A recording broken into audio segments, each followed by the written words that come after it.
Okay, all right. I'd like to call to order the Bayport City Council meeting of May 5th, 2025. Let's all stand for the Pledge of Allegiance. Pledge allegiance to the flag of the United States of America and to the republic for which it stands, one nation, under God, indivisible, with liberty and justice for all. All right, thanks.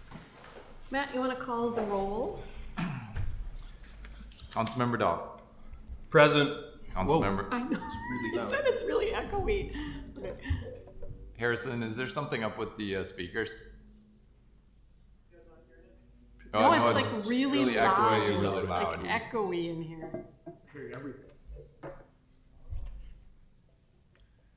Check, check. Better than the other way Test. around. We'll just get used to it, maybe. Okay. All right. Okay, we'll keep going. John's here. Councilmember Bliss. Here. Councilmember Hill. Here. Mayor Hansen. Here. Councilmember Gilmore is absent tonight. All right. Does anyone want to make a motion to approve the agenda for tonight? Man, it's weird getting used to I hearing my move to voice. approve the agenda as presented. Okay. Second. Thanks, Katie and John. All those in favor? Aye. All right, anyone opposed? Okay, there are no proclamations, commendations, petitions, or announcements, but we do have a couple guests for our open forum. I think that's all that's here, but the open forum is a portion of the meeting to address the City Council on subjects that are not part of the agenda. City Council may take action or reply at the time of the statement, or may give direction to staff regarding investigation of comments expressed. A total of 15 minutes is allotted for public comment during the open forum, but since we have a couple guests, we'll allow a little bit more time today. Want to come on up, Melissa from Washington County? Yeah, good evening. Can you hear me okay? Is this Well, loud and clear, yeah. My name is Melissa Tackhorn. I'm the Executive Director of the Washington County Community Development Agency, and from here on out, I'm going to refer to it as the CDA. And with me tonight is two of my CDA commissioners, Commissioner Peg Larson, who represents this district, District 3 of the county, and Commissioner Roger Green, who represents District 2, which is the, kind of the model, but equivalent on the west side of the county, so kind of Montemita down to Woodbury. And then I have a PowerPoint that I'm going to talk from, and I know this was also included in the packet. Mm-hmm. I have been at the CDA for 13 years, I think. Yeah, 13 years. And have always worked in affordable housing, in the public sector, and always in the metro area of the Twin Cities and suburbia. So kind of around the ring, and hopefully this is where I stop. So the CDA was created in 1981. And we are related to the county, but a separate government entity. So we're governed by 7 commissioner board. Those are all volunteer citizens except one. And they represent the 5 county districts. Then the 2 at-large are 1 county commissioner and 1 recipient of federal housing funds. So I thought you were going to say one was forced on. Everyone was volunteer. Yes. One's forced onto it, right? Yeah. Okay. Is that really how? So you have one that's actually comes from the. Where are they? Why are they not considered a volunteer? Well, because he's a county commissioner. Oh, because he's the county Yes. commissioner. Oh, So, gotcha. Yeah. Gotcha. And they get appointed annually. The rest of the commissioners serve a 3-year term and are appointed by the county board. All right. The county board, the CDA has the ability to levy a special benefit tax levy. The county board, as the elected body that governs our jurisdiction, because it's the same, they have to consent to that before it can be approved and collected. So we have the statutory powers of a housing and redevelopment authority, as well as an economic development authority. And the economic development powers are our most recent powers. Those we went to the legislature, and probably if you guys have been here for a while, came to you to talk to you about that and get your approval on that addition in 2016. We operate a broad spectrum of programs and services. We're kind of a one-stop shop for all things housing and economic development. We operate 40 different programs. We own 1,100 apartments across the county. We help low-income seniors and families pay their rent. We help cities and townships with planning and redevelopment or pre-development projects, as well as helping apartment owners and sometimes some single-family developers finance new construction and renovations on properties. And then our industry lingo is very entrenched in acronyms, as a lot, all good government is, or bad government, as you want to think about it. But we also work in a lot of lingo, and you'll hear us talk about affordable housing a lot. And what that means, or is defined to us, is housing that a household is paying less than 30% of their gross income towards their housing costs. So this could be their rent or mortgage plus utilities. And so, that doesn't matter what income range you are when we talk about affordability. However, when most people think about what the CDA does, we think about low-income housing, homeowners or renters. And that's primarily true. However, our programs do work across that income spectrum. But primarily our work is at $75,000 and $37,000. Those are kind of our income limits that we work with. So in addition to all the housing work that we do, the CDA undertakes certain economic development activities. In this work, we're focused on countywide marketing and initiatives that don't duplicate what cities and townships are doing on their economic development. However, we do a lot of work with small businesses and entrepreneurs to try to get them financially stable, or if they want to grow their business, we do one-on-one technical assistance, as well as provide some access to small business administration loans. In the last year, there have been 3 businesses in Bayport that have taken advantage of those services. Some market trends in the rental market. We are seeing a little bit of slowdown in the market rate apartments. There's high interest rates plus construction costs means that there's less units being built. And that kind of stems from the Great Recession. A lot of construction dropped off at that time, and it just has not kept pace with population growth since then. That results, of course, in less supply, higher demand, and the prices go up. We're also seeing some insurance costs going up. There's a lot of insurers, brokers that will not even offer insurance rates to multifamily developments. And if they do, they're raising their costs quite significantly. And then coming out of the pandemic, there are staffing challenges. It was one industry that had to be in person throughout the pandemic, and it, with more people home, there were a lot more complaints and kind of burnt a lot of people out. So we're seeing that continue on here. There's a mismatch, what we call, in between resident wages and the rents. So the wages paid in Washington County are the lowest in the metro area, and the rents in Washington County are the highest in the metro area. So that causes what we call a cost burden, so paying more than 30% of your income towards the rent. Melissa, do you think that's a service industry thing? Because wages for service staff aren't, tips are part of what they're earning, but it's not their wages, or what do you think is going on with that?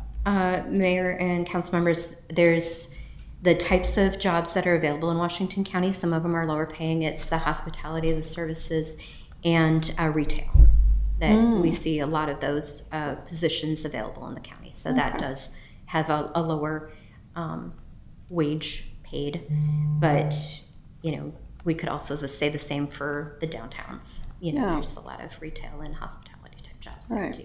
So. Okay, interesting. Thanks. But I think that the housing costs are driven by what a beautiful place we have to live here. So that's driven by a number of different factors. Yeah. And we're seeing that on the home ownership market as well. The median home price is 400,000 or over 400.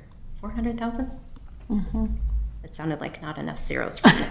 And Bayport is right in line with the county there. And because, you don't have a lot of home sales, or, if you compare that to Woodbury, you've got they have so many more sales. So anytime Bayport's numbers can be skewed by one sale. I think Zillow had it at 600,000 for the last quarter or something like that. So that can skew it. But when we look at maybe more of a longer term period, it's around that 400,000 mark.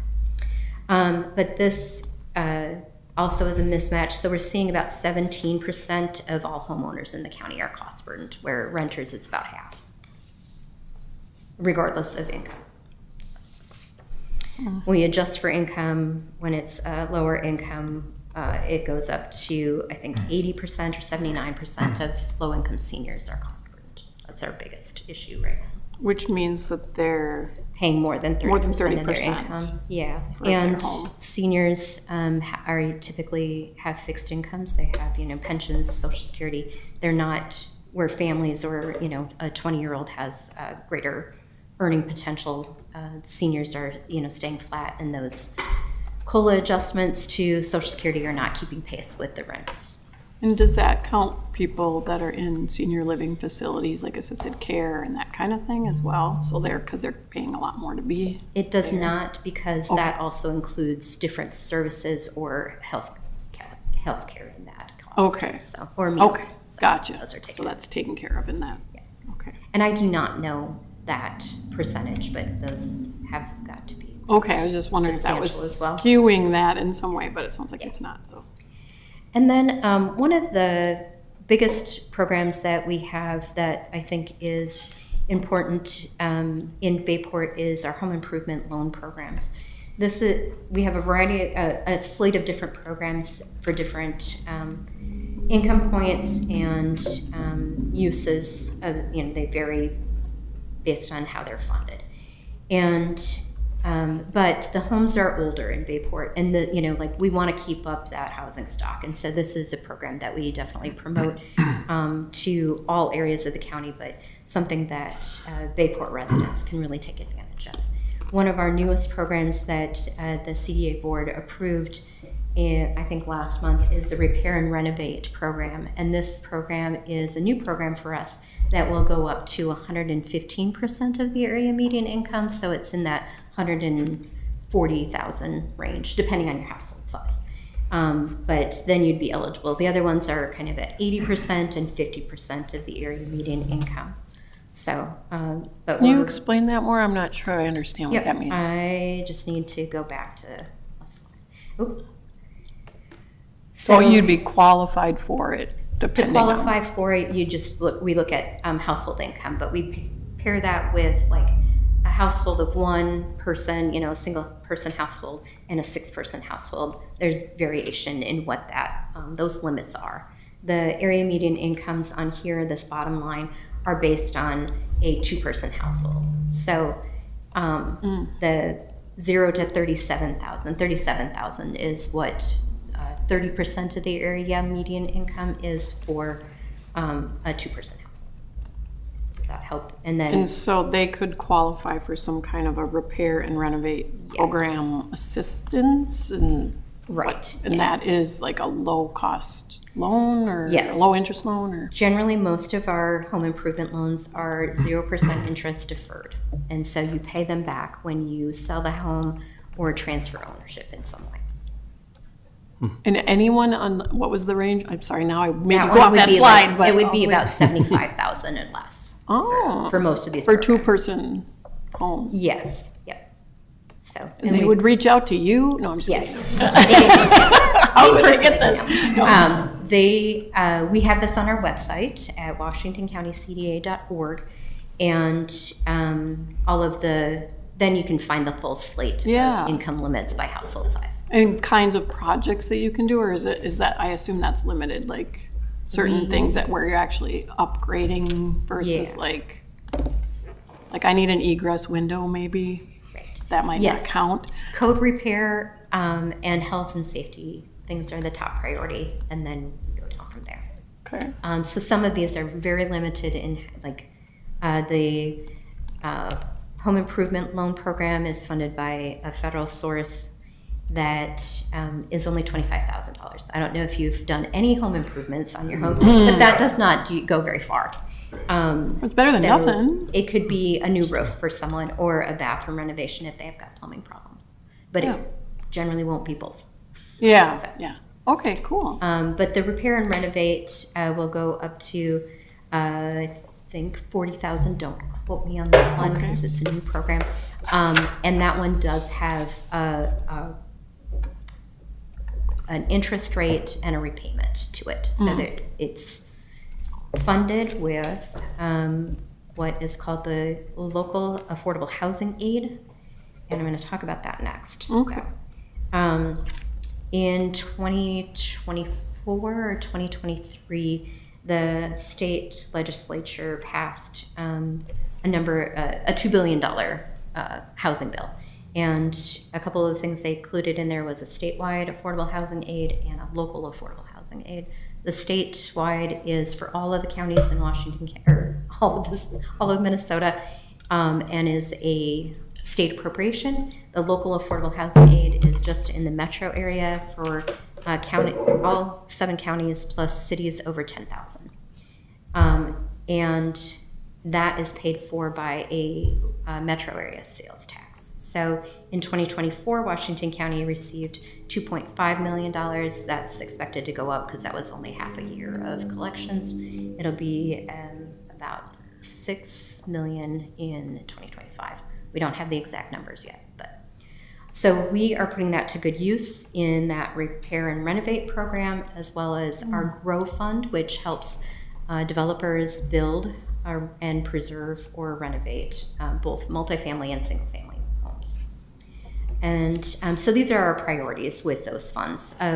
Those funds are going to Washington County. They have entered into a 5-year agreement with the CDA to administer the vast majority of those funds, but they are using a little bit of it for homelessness services. So.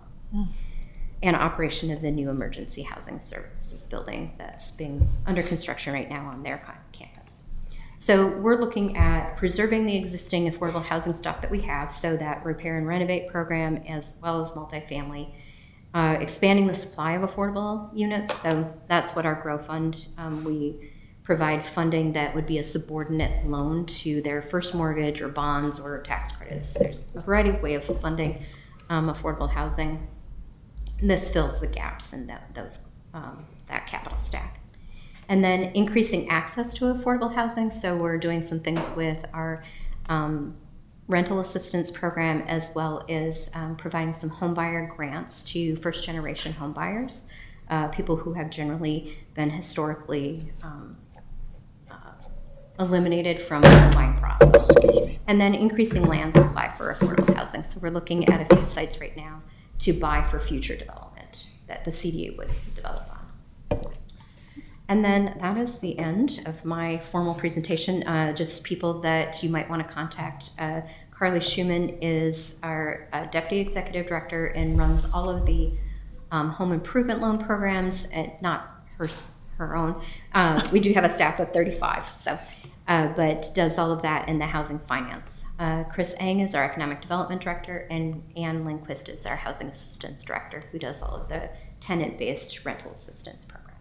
And part of that new sales tax is also going to fund a state, well, in the metro, it's funding the metro area, a state rental voucher program. So this is tenants that can use that towards help with their rent on their choice of an apartment within certain parameters. Like, we don't pay luxury rents, but help, and it fluctuates based on their income. So if, the more they earn, the less we pay, that kind of thing. That program's, hopefully we've applied, we should roll that out in January. But we do have the federal program right now. And there's just a handful of people in Bayport that are using that program. One of the other programs under home improvement is it's a county program that we do the entry into, is a septic repair and replacement program. So people that have septic issues that need to be either repaired or replaced that have groundwater issues can come to us. We do the front end paperwork, turn them over to Public Health and Environment, and they do all of the scope of work for that. We don't have a lot of people, but there are some people with septics in our city. So. Yeah, there's 17,000 systems in Washington County. Mm. The vast majority of them are on the east side of the county, if you divide that. In the townships and things. Okay. Well, that was really informative. I would love to find out how we can get some more details to relay these options, these opportunities to our residents, so we could put it in an upcoming newsletter or something, because people don't know about don't know about these. I didn't even know about all these things, and I talked to you. I've had coffee with you a couple times. So, yeah, let's figure out how we do that. Sarah's writing it down, right? Yep, So I will, we have plenty of canned articles that we could provide to you and Wonderful. brochures that I'll share with Matt and Sarah. all right, appreciate it. Thanks for you. coming, and thank you guys for coming along as well. Thank you. It's nice of you to be here. Does anyone have questions or anything? We can do that if you'd like. If anyone has comments or questions they'd like to. Madam Mayor, I have a question. Okay, Matt. Melissa, you mentioned some statistics. What can you actually give out to us as far as who's getting helped in Bayport and stuff like that? Obviously, you can't Name them. specifically name names, but do you have a rough idea of who has gotten loans and different stuff like that? Not to put you on the spot, but maybe just to provide that information so we can see that it's actually getting used in Bayport. Yes, I can provide you numbers. I can't provide you addresses or understand. names, but yes, we can do that. Cool. Yeah, Thank that you. would be great too, to be able to say, hey, look, this people are Your using neighbors these. are Yeah. using these Look programs. into it. They actually work. Yeah. Okay. Good question, Matt. Everybody else good? All right. Thanks, Melissa. Thank you. Yeah. You guys are welcome to leave. Is that what you are? Can we get out of here? Is that what you said? Yeah, you can. Of course. Yeah, nice to meet you. Thank you Thanks for for coming. visiting. Yeah, all right. And then next up is Cody Rossman from Wolf River Electric. Welcome, Cody. Thank you. Good evening. My name is Cody Rossman. I'm the Senior Project Manager at Wolf River Electric, and I've been working with Simon on the solar arrays that the City of Bayport's looking to put in. I know there's currently been some delays with procurement on material, so I wanted to chat a little bit about that today, as well as give you guys next steps, kind of what to expect here moving forward. So I'll start with kind of the next steps. So we are approved. We do have a building permit with the City of Bayport. The state electrical permit has been issued, so we're good with the state. And then also with XL Energy, they have approved of everything on the solar array. So all the preliminary work has been done. We are ready for construction. Currently, we're just waiting for the solar panels to come in. My CEO and procurement manager have been working with Haleen. We chose to go with the Haleen panels because the federal government offers a 30% federal tax credit for these solar systems. And if you use all domestic content, you can actually up that to 40%. So using these Haleen modules will allow us to go for that 40% federal tax credit. So once we get the install completed, which will be roughly a 4 to 7 day actual on-site process, we will move into the inspections phases, get the state electrical inspector out here. He'll sign off on everything. I'll then send some paperwork over to XL Energy. They'll do a little more paperwork, make sure they're good on their end, get a meter ordered for the system and all that good stuff. And then they'll reach back out to me and let me know we're ready to schedule what's called the witness test, which is the day that XL Energy, Wolf River will be on site. We'll test the system, make sure it's not backfeeding XL Energy's grid. And then as long as everything goes well that day, the system would be turned on and remain active. Working with Haleen, my CEO just let me know before I came down here, we're expecting roughly 3 weeks until we have those panels in. And then we'd be ready again to start an installation. Okay, and Haleen is the name of the That's manufacturer? Correct, yes. Okay. That's the manufacturer of the solar panels themselves. Gotcha. We just happened to be on a tour of our fire station before we came here tonight. And Alan gave us a little bit of an update and talked a little bit about the battery that might be on site. Will there be a battery storage or not? I have not heard anything about the battery storage, but I can Okay. certainly look into that. There won't be one. Oh, okay. I thought. Hypothetical. Oh, it was a hypothetical. If there were one, it would be outside. I didn't listen well enough on the tour, apparently. Okay, that's good to know because that sounded a little scary. What's the sort of the lifespan of a system like this? You know, what's the projected, you know, in 20 years, are the panels so inefficient that it's time to upgrade? Or Yeah, absolutely. So all the equipment's actually warranted for 25 years. So you have a warranty on the panels, the microinverters, the racking, everything for 25 years. And we've actually seen some of these systems. We worked with a dealer not too long ago by the name of SunPower. And they actually had systems that were installed back in the late 80s, early 90s that were still running at about 92% efficiency up in the 2020s here. So these new modules that we're seeing, kind of industry standard, and what these Halene ones are, is about 92% efficiency after 25 years. We might have had this information already, and I'm probably putting you on the spot, but I'm an electrician, so I just have a curiosity with this stuff. Do we have a sort of a number that on a typical day that our electricity use, how is that going to match up, or where's the number that it's going to provide 50% of our electricity on a day like today? Or, and I know I'm not going to hold you to any of that, but kind of where are we at? Alan, maybe you know that? Simon might. I think it'll boil down to comparing invoices from previous years as far as usage is concerned, because the meter ticks are what's counted, right? And Yep. the solar will supplement that Yep. throughout the high. Because it's an on-grid system. So that's how it I will be understand. measured long term. And we have access to the records, obviously, of years past for electrical charges. So it'll be pretty simple, I think. It will Yeah, be- to answer, sorry. No, about go that. ahead. To answer a little more on that, so I was actually looking at the original proposal too, that was gone over at the beginning of the process. And you guys, so we do our estimates on a yearly basis. And so over the course of 1 year, you're estimated to offset 57% of your electrical needs, which is, I don't quote me on the numbers, but I think it's right around 53,000 kilowatt hours that the system should put out in 1 year. Yeah, that's sort of what I was looking at or looking for. So yeah, that's helpful. And sort of just for other people that, you know, I know in the development I live in, there are people that have solar installations on their roofs, and we get peppered pretty good with, hey, you want to think about this? And so it's just good information for people Absolutely. that might be interested in it. And just to be clear, this array will not be on the roof. It will be in the It is grass a ground next array, to yes. Yeah, just to Yep, be and we clear. plan on directionally boring, so that way there's no cleanup of the yard or anything out there. So not actually trenching it in, we're just gonna bore, so. Okay. He did mention that. I was listening to that part. Okay. I'm good. Any other, Matt, you got any questions? Sorry, Madam Mayor, I do not this time.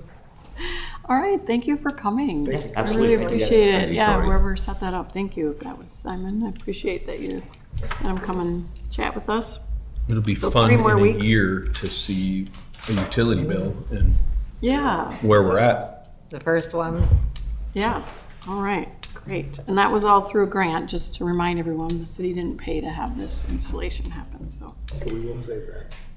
We will save that. Save the Yes. Yeah, definitely, yeah. Thank you. Bye. Okay, on to, unless, there doesn't look like there's anyone else here, so on to the consent agenda. Consider a resolution adopting items 1 through 10, the April 7th, 2025 City Council Workshop, regular and closed meeting minutes, April payables and receipts as sent after we got our original packet, and it has been posted online as well, but it was missing in our original packet, but we got it later. The April Building, Plumbing, Mechanical, and Zoning Permits Report, Fire Relief Association fundraising efforts to purchase a utility task vehicle for the fire department, award quote for street spray patching services, award the quote for micro surfacing street preservation services, donation request from the Bayport American Legion for financial assistance to support the Memorial Day Parade, and a special event application from St. Charles Church for a fall festival on September 13th and 14th at Peril Park.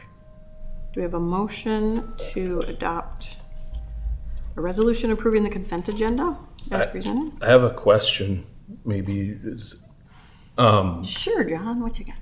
so I don't remember what we used to call resurfacing the streets, but is this a different system?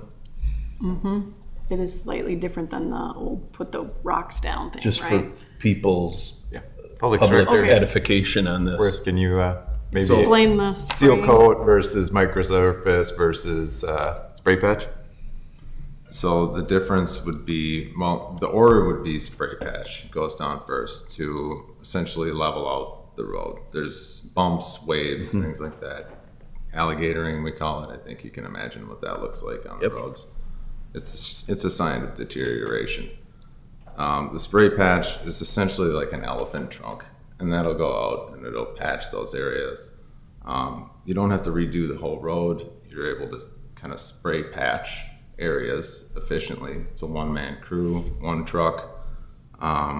It's very effective. It's a sticky, goopy, tacky, good source to fill in these areas. So that'll go through. Microsurface is essentially a seal coat that's like your typical blacktop seal coat that you would see in a residential area, mixed with that chip seal emulsion that you would see otherwise on normal county roads or something like that. Yeah. It's an oil with rock dumped on it and dust, and it's a mess.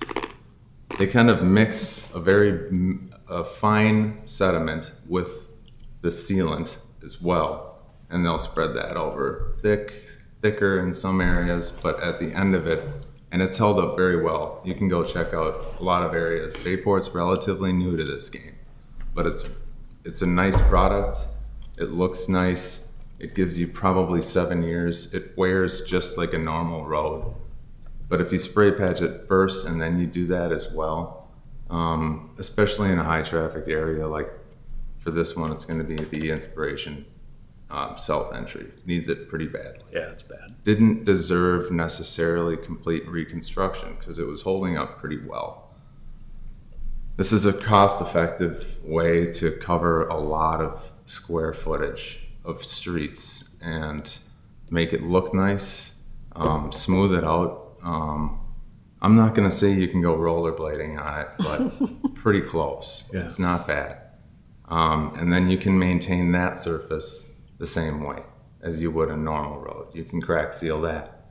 You can spray patch that. There's just really not a need to reconstruct a whole lot of roads in this area. So to do this method is pretty effective, I think. And it's cost effective, as you can see. That's a pretty low number for these maintenance items throughout the city. And it's gonna be done by 6 people probably in 2 trucks. I would encourage somebody at the end of the summer to go look at the south entrance to Inspiration. It'll be a pretty big difference, you'll see. Take some before and after pictures for us. Yeah. Yeah. Yeah, just for the record, the quote was $22,175, and there's a map of all of the many places that look like we'll have this applied So throughout the city. to clarify, the spray patching can be standalone, and it is done a lot more places. The microsurfacing is being done on a couple of higher trafficked areas that would be effective in this case. The parade route up 5th Street and 7th for Memorial Day. Unfortunately, it won't be done in time this year, but next year it will. It'll be seen, and then Inspiration. But the rest is spray patching for the most part, and it'll do a nice job of kicking the can down the road for the most part. And right now, we're just approving the spray patching part, and then you're gonna be doing some seal coating, is that what you're saying, or is that all part Seal of coating this? should be- That's, Oh, it is That's part of both it, of them. oh, okay. no, that's a great explanation. I think most people are used to the granite chip, I don't know what the chips they And are. it's worked for 100 years. Yep. But this is comparable, and I think arguably it's more suited for a neighborhood like this. It's sort of this is more of you're treating a specific problem area rather than before it's sort of a global approach where you just say, all right, we're gonna do from 4th Avenue North to 4th Avenue South and do 6 blocks at a crack or something. Yeah, you're referring to spray patching, I assume, right? Yeah, the traditional. Yeah, I mean, potholing typically was the other way to do it too. So, No, that answers my question. All Thank right. you. All right, are we ready to make a motion to adopt the consent agenda? Yeah, I'll make that motion. So moved. Seconds. Thanks, John and Carl.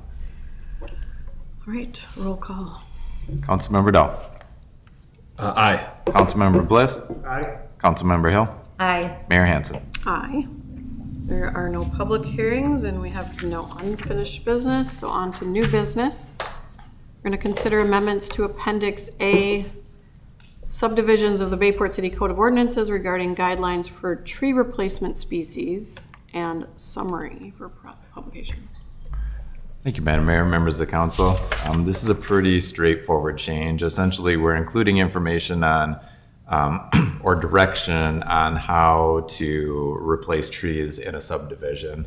So instead of listing all the trees that are allowed or aren't allowed, given climate change, changing diseases, different things like that, instead of listing them all, we're putting it on the developer or the property owner to submit a plan to us with some direction that they have to be structurally stable.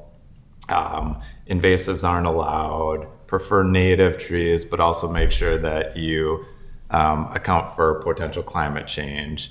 And then direction on what percentage of any single type of tree there can be within the development. So ultimately what the developer will need to do is come up with their own plan, and that will be either approved by the city or as in with the current development up at Anderson, we had Washington Conservation District assist us to say, yeah, these trees work well in that area. So like I indicated, it's a simple eliminating the trees that are currently listed, and then just adding language on how we're going to regulate it moving forward. All right, thanks, Matt. Thanks. Does anyone have any questions or comments on the change? To me, it just seems to be simplifying it, and, you know, listing things can get complicated because things change, right? And better to not have them all listed.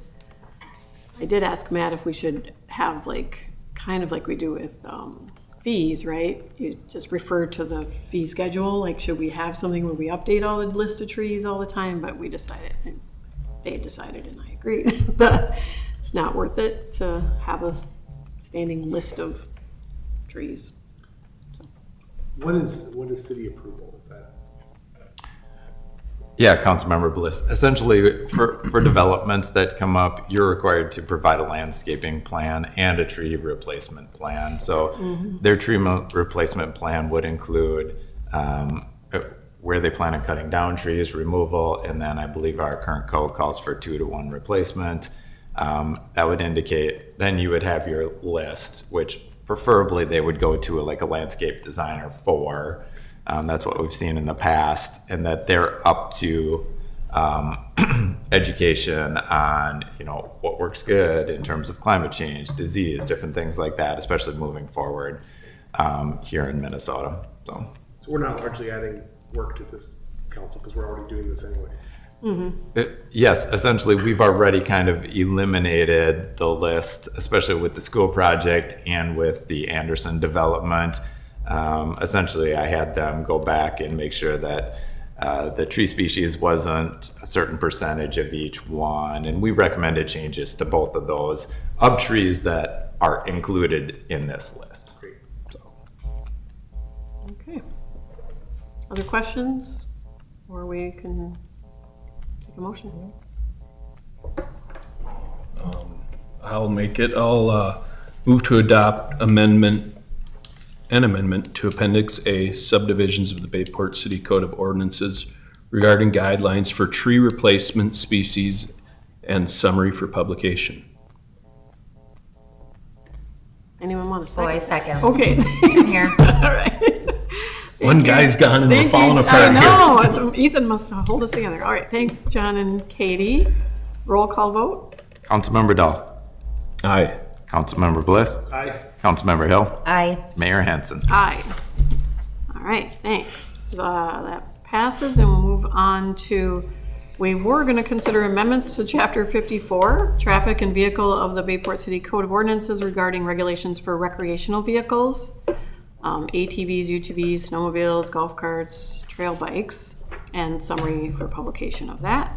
At our workshop today, we had a great conversation about this and still had a few questions, mostly about kind of timing and whether we should be setting different time for different things and on personal property and not. And then it kind of came up that we should possibly think about tabling this and giving the public some more opportunity to take a look at it and give us some of their feedback on any parts of this ordinance, since it, you know, it was just published on Thursday and probably didn't have enough time. So, and it's been so nice out that people probably weren't sitting around reading the packet.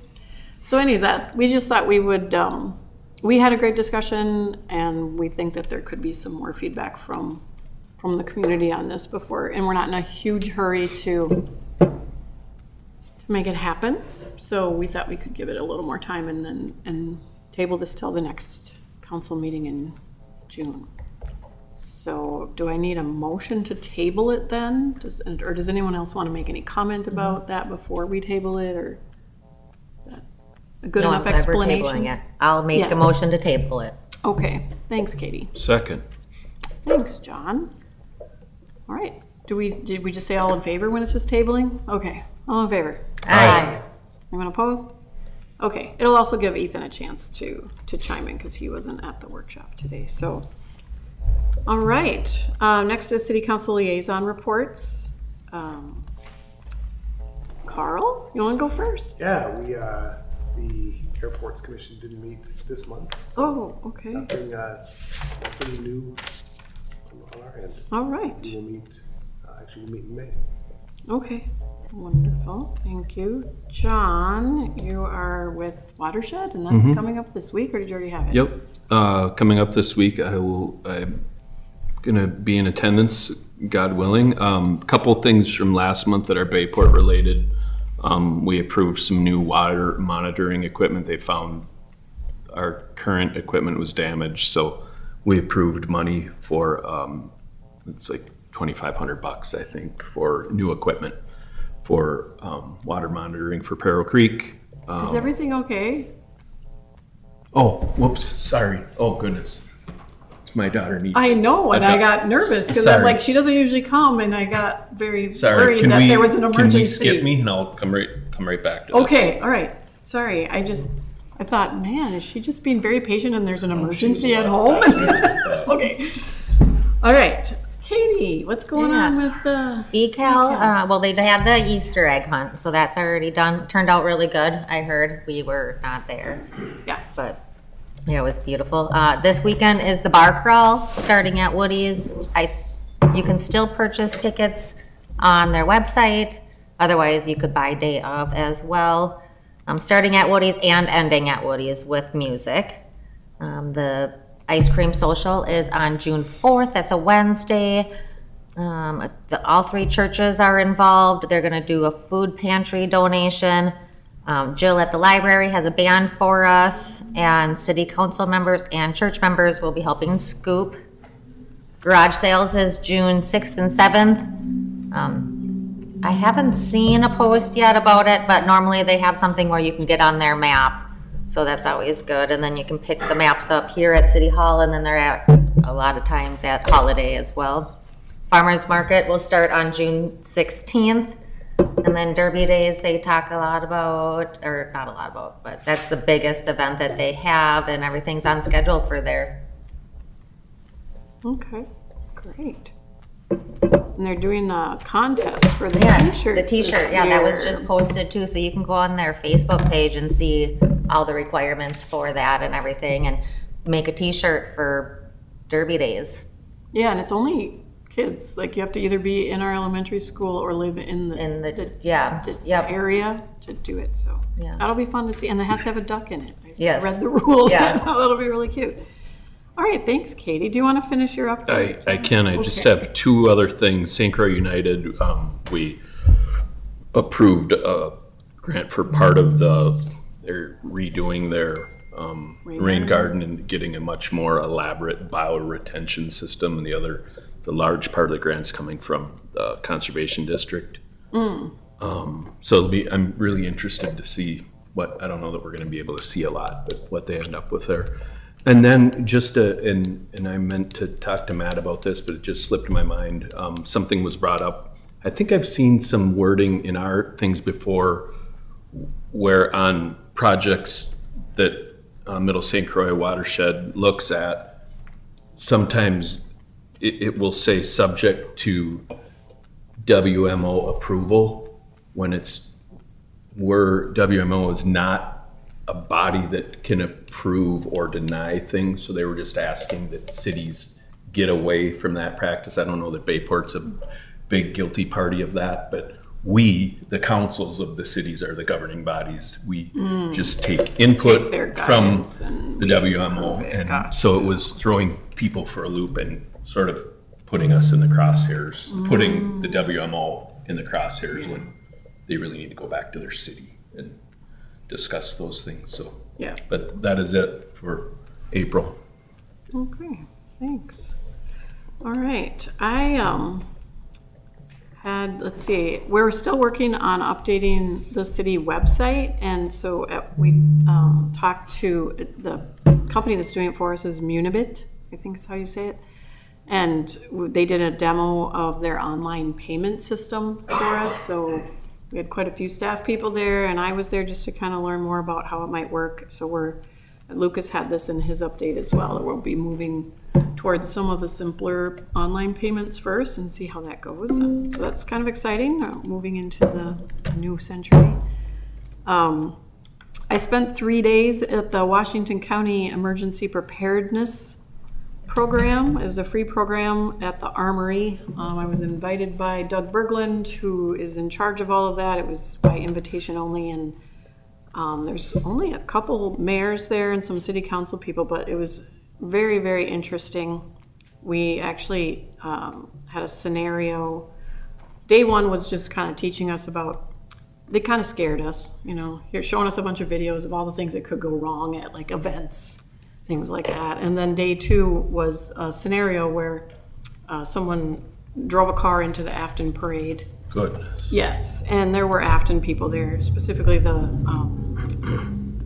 council member who also plans their parade was at this thing. So it was he took it very personally, and there was actually emotion, and it was a beautifully planned day, and there was a lot of learning. So we treated it like that was what was happening. We were in the policy room. They would come to us with questions and kind of just to understand how all that could work.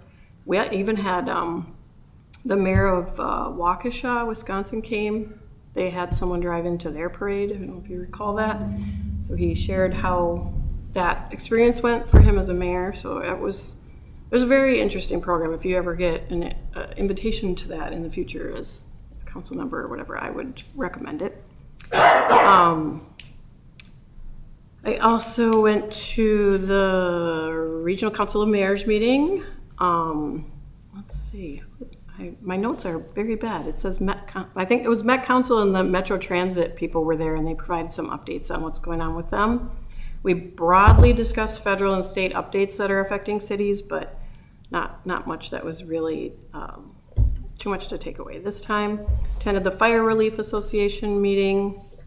Again, markets aren't great, but we're not worried about the funds. I think everything's going to be fine. We talked a little bit about that UTV fundraiser that's on this agenda.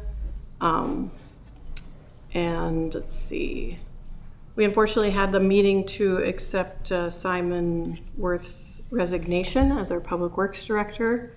So I don't know if that's been publicly announced, but very sorry to see Simon go at what's the last day? June 3rd. So still some projects we're working on together before that, and yeah, we'll be very sad to see Simon go.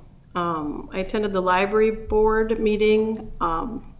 Jill checked in on her strategic plan progress and realized she hasn't really been having time to do that, so she's gonna go back and make sure she's, you know how that happens, right? easy to do. It is, Boring yes. stuff. Yeah. Yes, and then we reviewed the policy for requesting consideration of like removing materials from the library and just making sure that that appeal process is in place and everything makes sense and all that we have to worry about nowadays. She doesn't have that happening, but you never know if it would happen. Went to the First State Bank and Trust Chamber Mixer event where they celebrated the remodel. I don't know if you've been in there. It's beautiful. Yeah, and some chamber ambassadors, some of those meetings to keep reminding them that Bayport is also part of the Greater Stillwater Chamber. And some ribbon cuttings where I got to announce the bar crawl and things coming up in Bayport. I had another conversation with Derek Jager he's the new executive director at Community Thread because they have made some staffing changes, specifically letting go of the 2 people that were working at the Bayport location, which brought some concern to me. So, and he tried to assure me that they're not closing the Bayport location. He's just making some changes as in his new position. Let's see, still working with Simon on the walkability study, and I'm excited that we have the involvement of a resident who has expertise in this area. She wants to help us, Carrie Christensen. So super good news, and she's gonna be joining us at a meeting with Safe Step in a couple days, tomorrow, I can't remember. It's coming up sometime. Thursday. And then I will be attending the groundbreaking tomorrow. I think several of us might be there for the new school, so that's 4 p.m. very exciting. 4 p.m. on site. I assume wear shoes you don't mind getting dirty since they actually already did break ground. How that'll work. But that's my report. Matt, do you want to? I think maybe, I just want to make sure, I think you made it kind of clear, but Simon is leaving of his own volition, and he's been nothing but a stellar employee for us and has done a great job. So yes, I'm sorry if I wasn't clear. Sad to see you go. Yes, I am very sad. I had to just stop want the talking about it public because I to was getting know. emotional. So yeah, very sad to see Simon go. So Thank you for giving me that time. no, It's yeah, important thank to you. get that out for the Yes, public. yeah, thank you. Thank you, Madam Mayor, members of the council. Staff reports. Fire Chief Eisinger.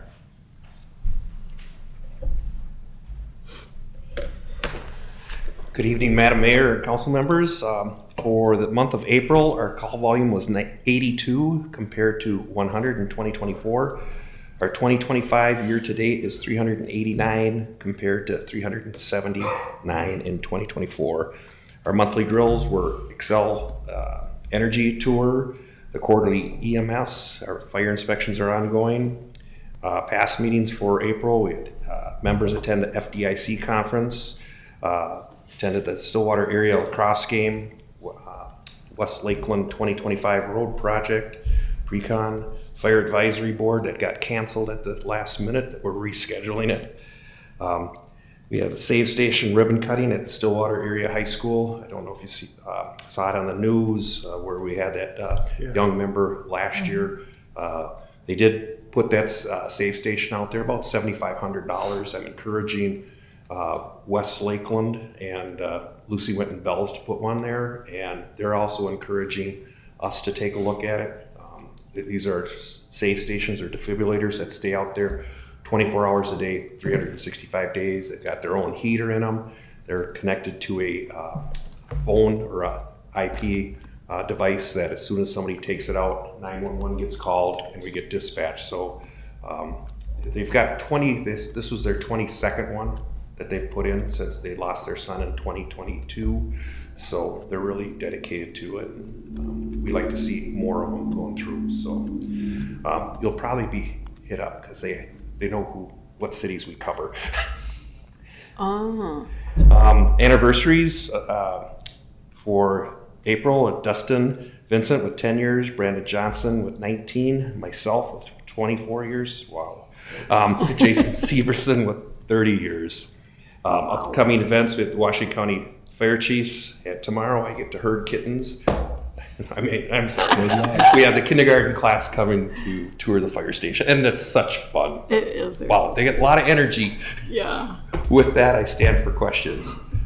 I know what the FDIC is, but I don't think it's the same FDIC. What does that stand for? Fire Department Instructors Conference. So, yeah, it's not we're not financial loaning money or anything, so. All right, well, congrats on 24 years. Thank you. Yeah. And 30 for Jason, wow. Thanks, Alan. Thank you, Alan. Police Chief Jackson.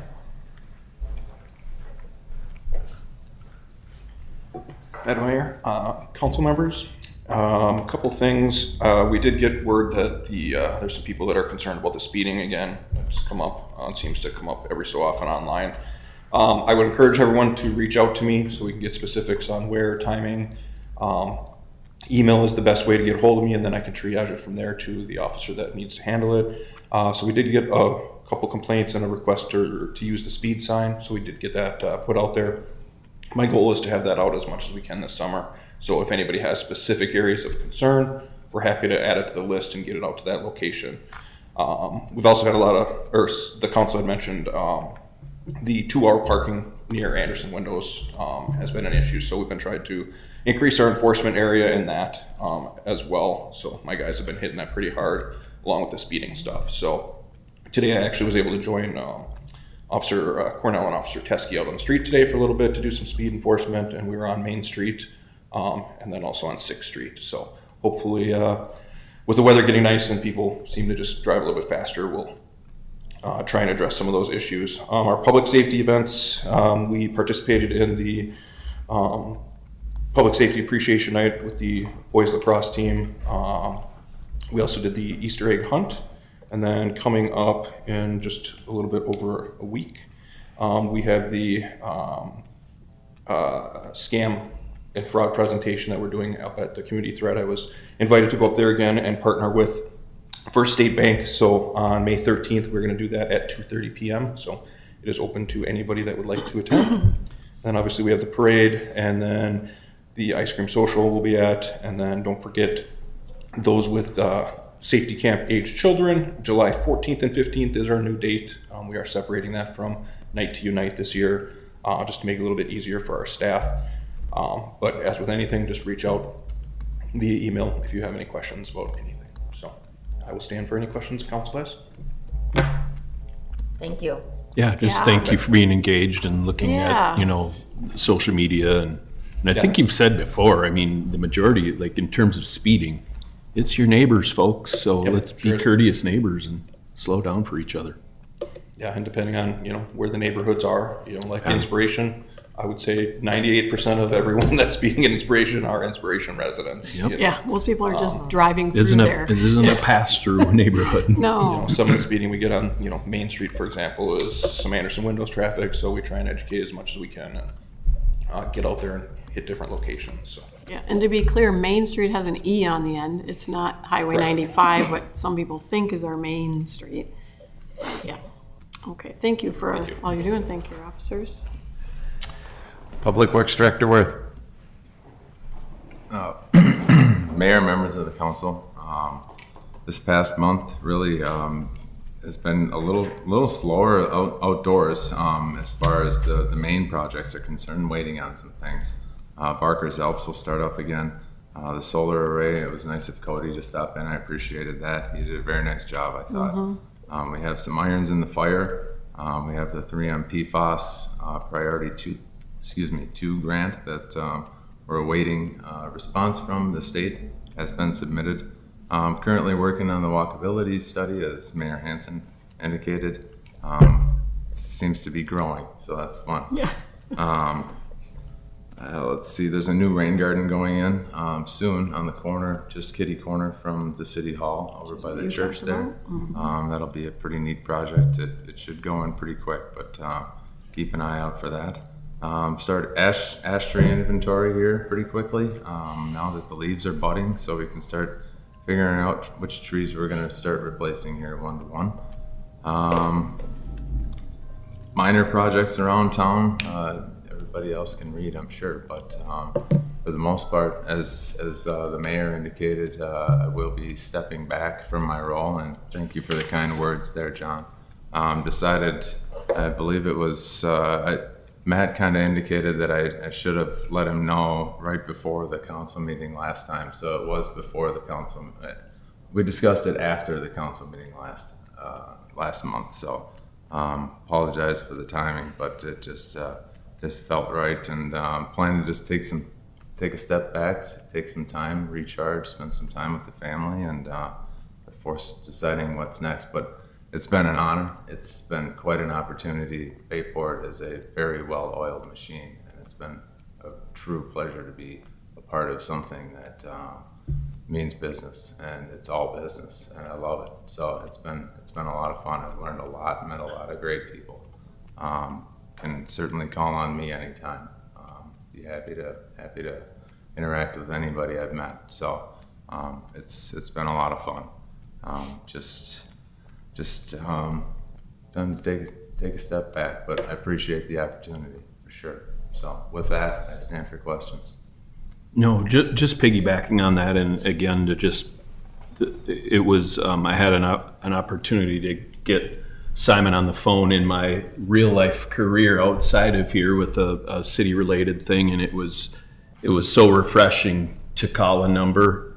Simon answered on the first or second ring. We talked it through, and I mean, it's so rare these days. You don't get put on hold, and you can actually talk to the person that can make things happen, and you'll be missed. And so in your short time here, you couldn't had a agree great more. And to get a phone call from somebody who's engaged, and then to have somebody who I can send out as a staff from the city who's engaged, who knows the people who's worked. I mean, it's just a wonderful community. A really great interaction. So thank you for that. It will be missed.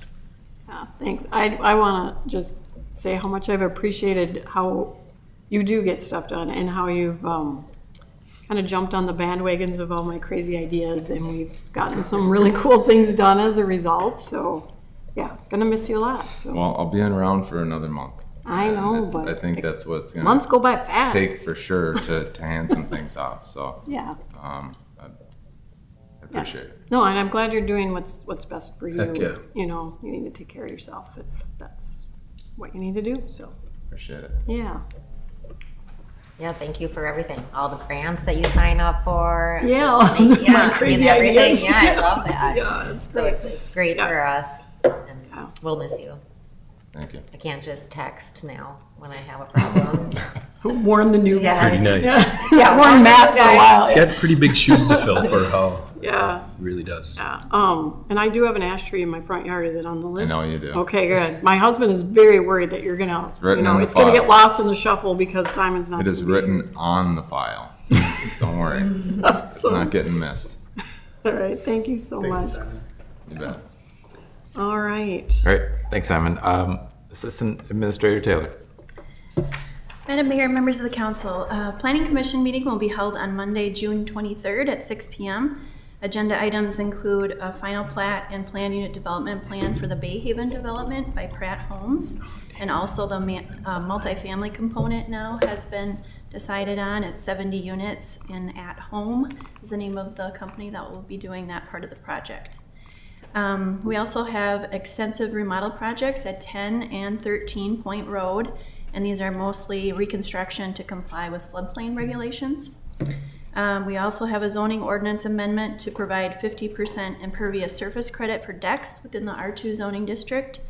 And finally, zoning ordinance amendments to clarify the definitions and regulations for recreational vehicles and recreation camping vehicles. And this kind of ties into the discussion we had at the workshop today. The zoning code conflicts with chapter 54 of the regular code and some of the definitions for recreational vehicles. So we're just gonna wanna clean some of that up to be consistent. Smart. Progress on city council goals and tasks since last month include researching completion dates for previous park improvements since they were implemented in 2004. And this will assist in identifying outstanding improvements when the city council discusses priorities for upcoming projects. We also did a draft ordinance update for the rec vehicles and golf carts that we discussed, as well as the impervious surface credit for decks. And finally, AV upgrades at City Hall will be completed in the coming weeks, and that really, it's mostly to the conference room to make that a little more conducive to meetings and offering a screen so we can broadcast different presentations that way. So lastly, everybody noted already the groundbreaking event for the new school tomorrow at 4 p.m. Memorial Day Parade will be held on May 26th at 8 a.m. And just a reminder that will also be closed. City offices will be closed on Monday the 26th. So stand for questions. Thanks. I need to like write stuff down as soon as it pops into my head because I had some question and now I can't remember it.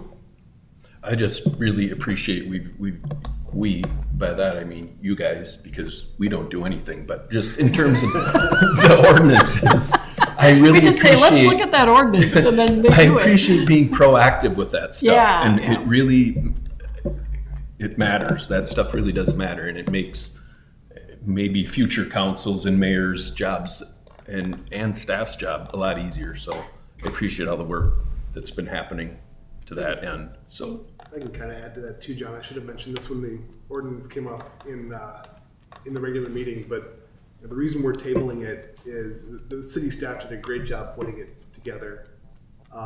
We would love any resident input as well. So if you're watching this, go through the packet. It's worth it. But we're waiting a month. Just we'd like to hear from you as well. So, thanks. Thank you.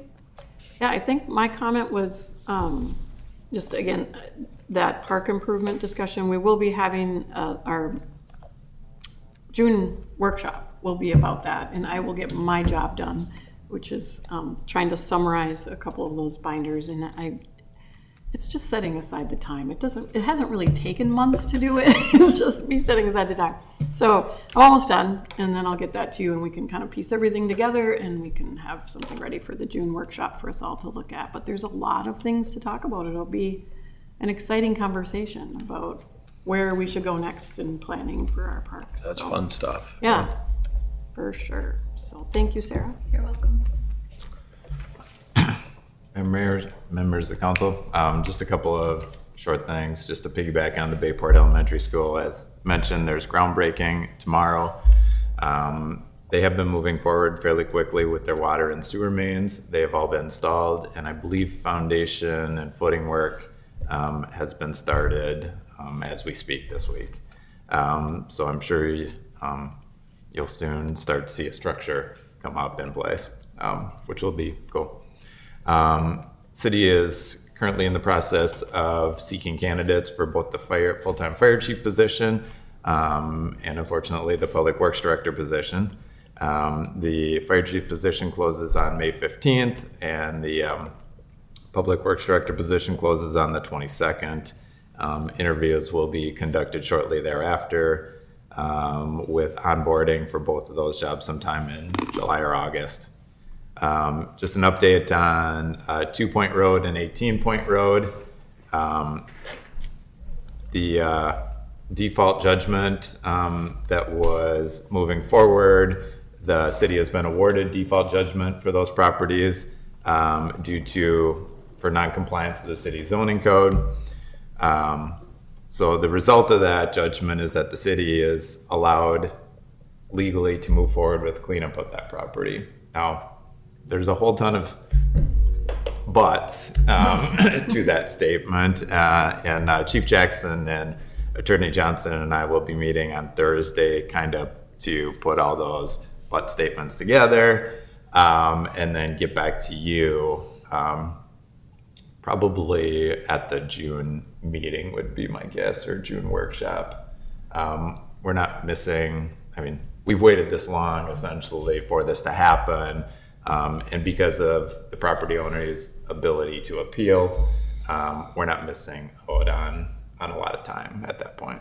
So, and then finally, the League of Minnesota Cities salary survey. The city staff has completed that annual survey, which is essentially a survey presented to Minnesota cities and counties to provide like their salary range and a couple of different things in one conglomerate study essentially.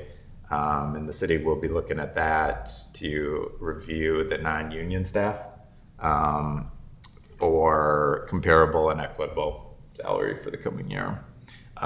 One other item of note, the city did receive word that we were awarded the Safe Routes to School grant in the amount of $311,000. Amazing. That's awesome. That will be for the installation of sidewalk, the missing 2 blocks of sidewalk from 8th Avenue North to the city park.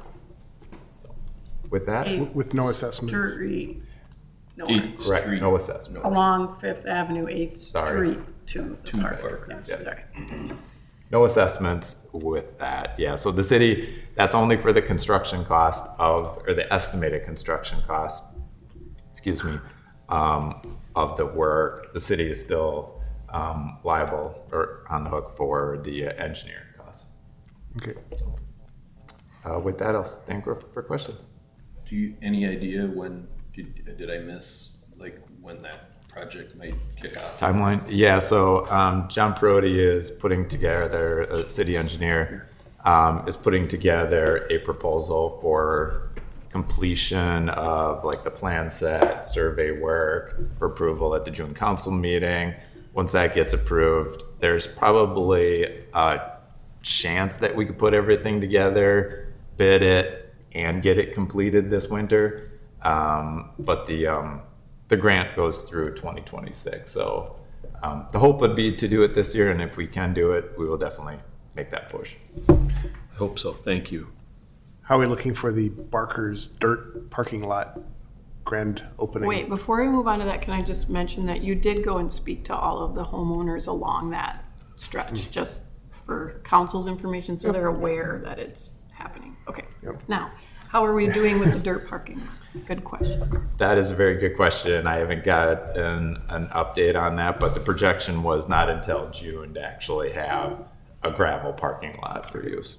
So, And I just made a note on my walk today that we should start talking about the new sign that we'll want in the park to match the other park signs. It sounds like we'll probably use our dedication funds for that, but I just remember in the past it took a while to find the right rock and all of that because, you know, we put it on a rock. So I don't know if we want to start that process or yeah, how so long that Madam would Mayor, members of the council,